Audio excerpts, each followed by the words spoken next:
Selamat datang di Aceh. Tano Rencov. Di tengah keindahan dan kekayaan budaya kita, terdapat ancaman yang besar yang mengintai demokrasi kita. Money politik. Gelandaran di dalam puan, gelandaran timbangan asal kaya. Money politik. Bahkan racun bagi demokrasi kita. Mereka menggunakan uang untuk membeli suara kita. Mereka mengorbankan integritas dan juga merusak generasi bangsa kita. Ini bukan sekedar pelanggaran hukum, tetapi juga pengkhianatan terhadap rakyat. Mereka datang dengan uang. Setelah terpilih, mereka lupa janji mereka.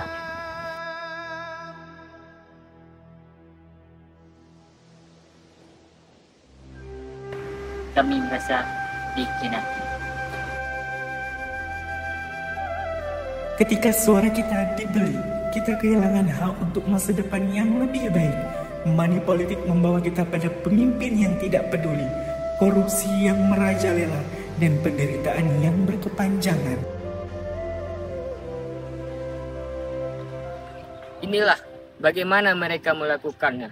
Dari pintu ke pintu, mereka membawa uang demi membeli suara. Mereka pikir dengan uang mereka bisa mengendalikan kita. Ini harus dihentikan. Namun, masyarakat Aceh tidak tinggal diam. Mari bersama melawan money politik. Jangan biarkan masa depan kita dibeli. Laporkan setiap praktik money politik. Dukung pemilu Aceh yang bersih dan jujur. Masa depan Aceh ada di tangan kita. Bersama kita bisa menghentikan money politik. Pilkada Aceh adalah tempat kita untuk berubah. Mari sama-sama kita tolak Money politik. Bersama kita milih pemimpin yang jujur, peduli akan masyarakat. Bersama kita bisa.